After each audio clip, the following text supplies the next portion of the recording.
Lectura del Santo Evangelio según San Lucas. En aquel tiempo tomó Jesús a Pedro, a Juan y a Santiago y subió a lo alto del monte para orar.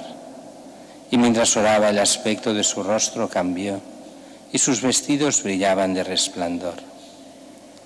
De repente 2 hombres conversaban con él. Eran Moisés y Elías, que apareciendo con gloria hablaban de su éxodo que él iba a consumar en Jerusalén. Pedro y sus compañeros se caían de sueño, pero se espabilaron y vieron su gloria y a los 2 hombres que estaban con él. Mientras estos se alejaban de él, dijo Pedro a Jesús: Maestro, qué bueno que estemos aquí. Haremos 3 tiendas, una para ti, otra para Moisés, otra para Elías. No sabía lo que decía. Todavía estaba diciendo esto cuando llegó una nube que los cubrió con su sombra. Se llenaron de temor al entrar en la nube, y una nube desde el cielo y una voz desde la nube decía: Este es mi Hijo, el elegido, escuchadlo. Después de oírse la voz, se encontró Jesús solo. Ellos guardaron silencio y por aquellos días no contaron a nadie nada de lo que habían visto. Palabra del Señor.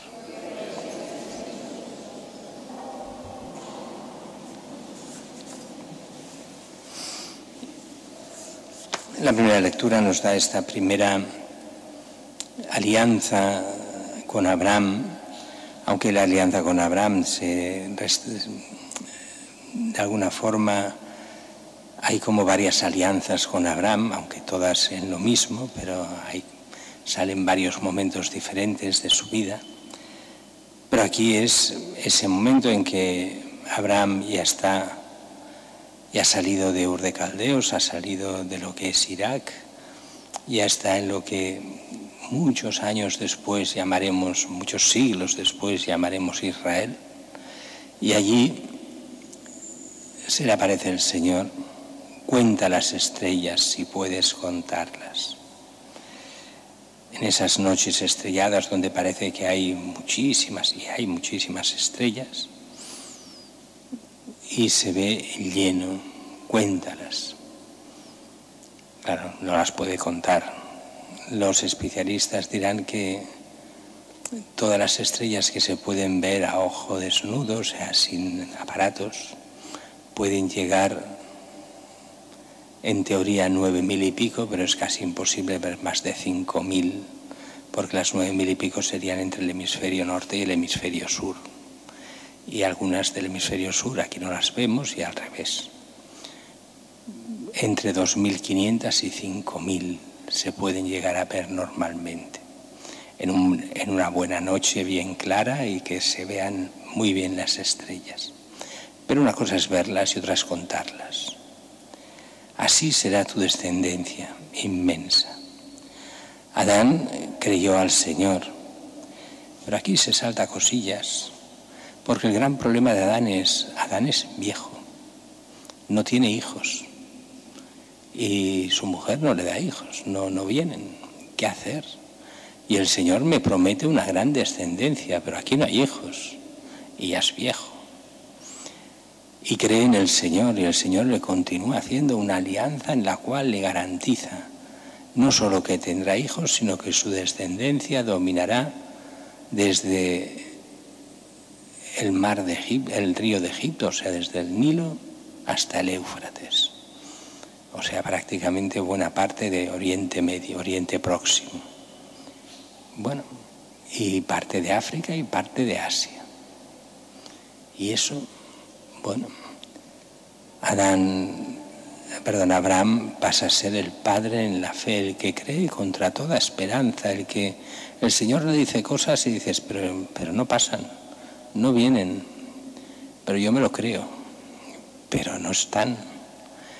Es lo que nos pasa muchas veces a los cristianos. Sabemos, pero no vemos, y hemos de vivir de fe y de esperanza.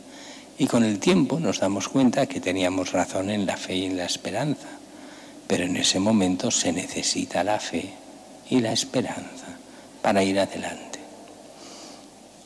Después ya se sabe que vendrá un hijo porque interpretará mal a Abraham pensando que lo que le pide es tener un hijo de la esclava y no. El Señor le dice que se ha equivocado, que eso no. Ha de ser el hijo de su mujer y tendrá un hijo. Y así Isaac, y de aquí vendrá toda la descendencia hasta ser nosotros, aunque ya no por la carne, sino por la fe, descendientes de Abraham. Mientras que el Evangelio de hoy es un evangelio la segunda lectura, un poco extraña.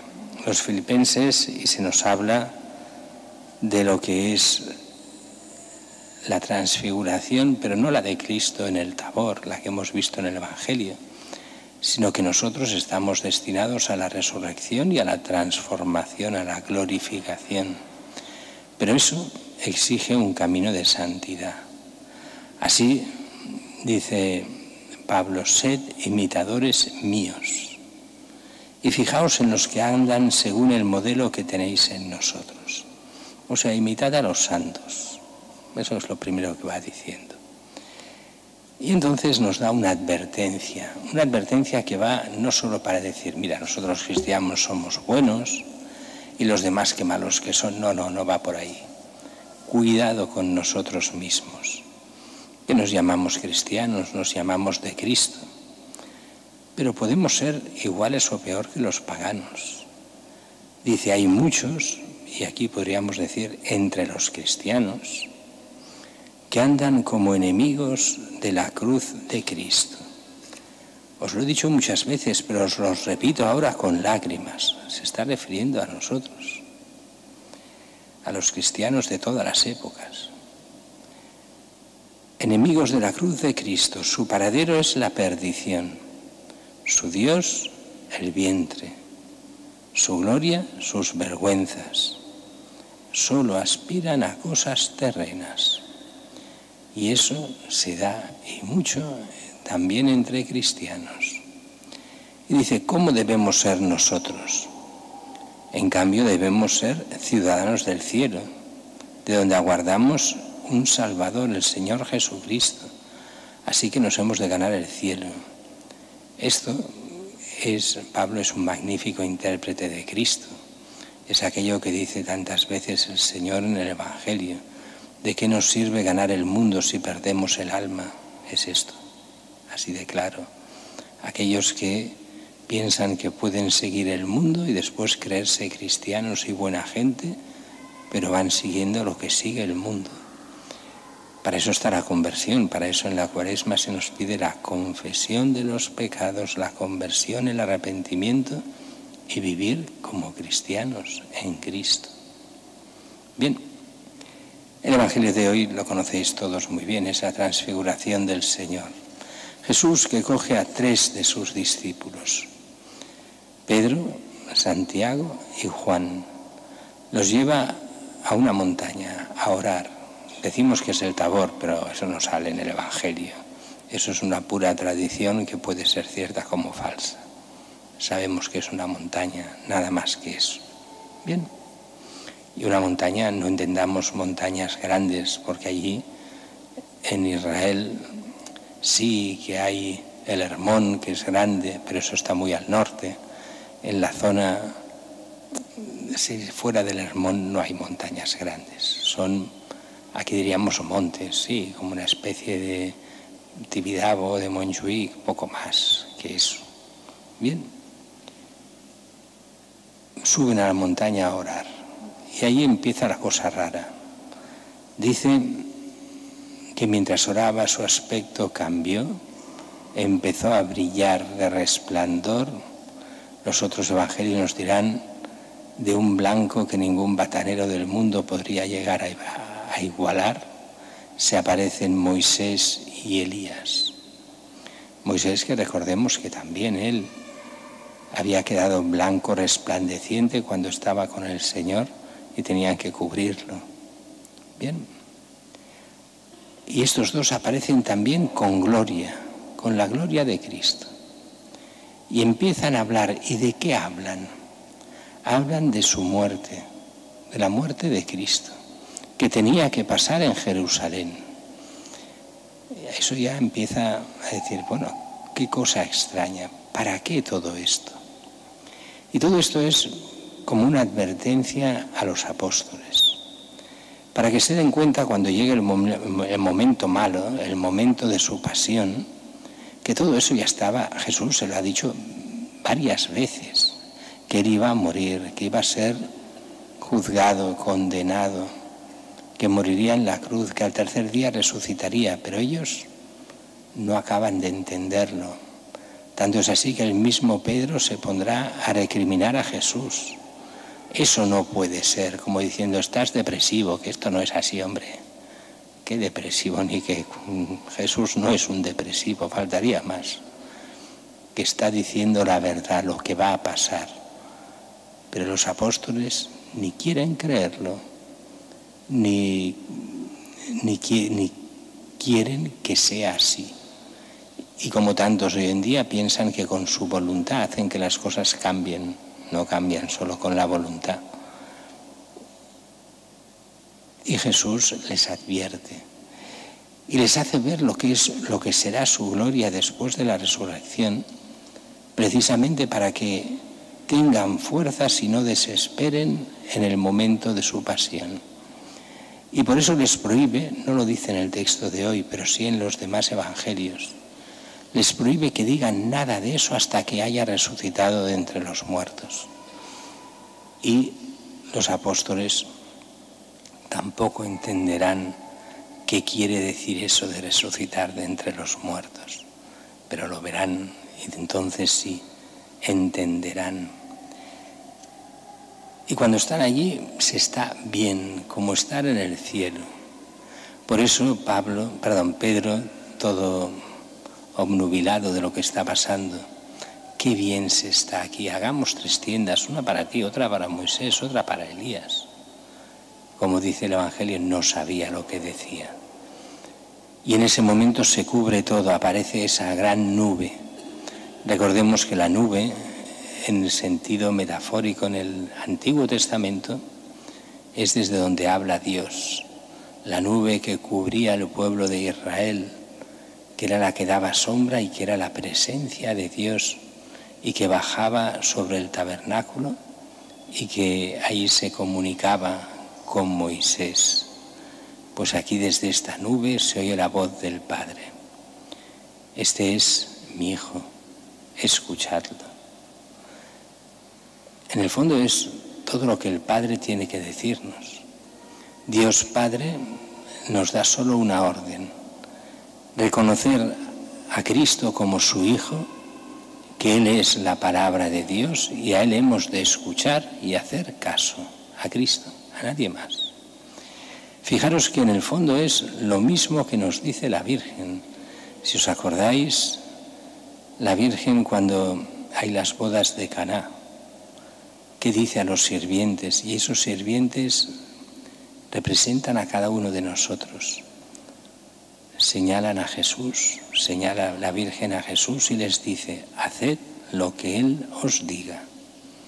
Y eso es lo que hemos de hacer cada uno de nosotros: escuchar a Cristo, seguir a Cristo, amar a Cristo, obedecer a Cristo y en Cristo ser cristianos para nuestra salvación.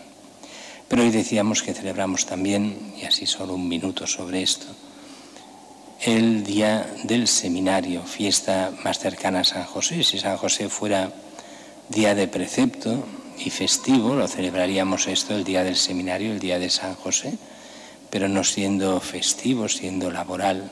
Aquí en Barcelona, en Cataluña, en otras zonas sí que es festivo. Siendo aquí no festivo, pues celebramos hoy el día del seminario.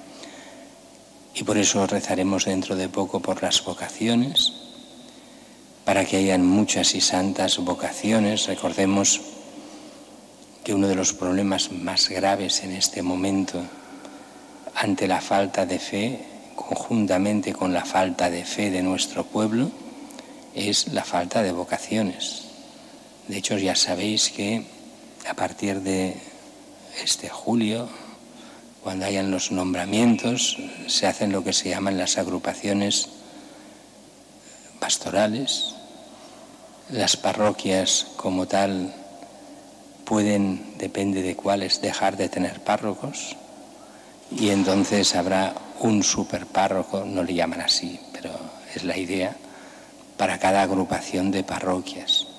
Eso quiere decir que en 2, 3, 4 años, cuando pase el primer momento, pues muchas parroquias se quedarán con una misa el domingo y basta. Máximo 2 misas a la semana, ya veríamos. Todo eso, aunque dicen que es para que los recursos pastorales vayan a mejor, en realidad es porque no hay curas, hay pocos. De hecho, en casi todas las parroquias de Barcelona tenían 1 o 2 vicarios hasta hace relativamente poco. En este momento casi ninguna ya tiene vicarios, muy pocas. Y dentro de poco, pues un cura tendrá que llevar 2 o 3 parroquias. Y eso hace que no pueda haber todos los servicios que hay ahora. Y eso llevará a medio término al cerrar muchas parroquias. Para evitar eso solo hay un remedio: muchas y santas vocaciones.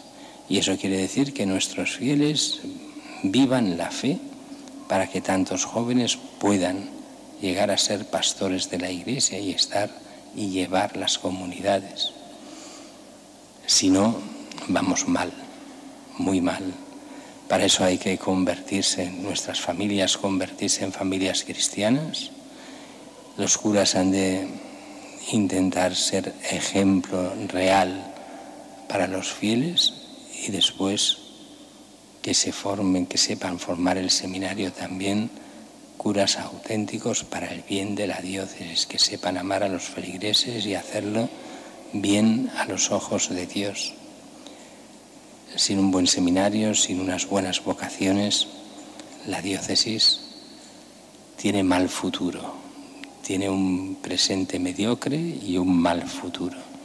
Y por eso hay que rezar mucho por cada uno de los cristianos de nuestra diócesis, pero también por las vocaciones y por el seminario diocesano.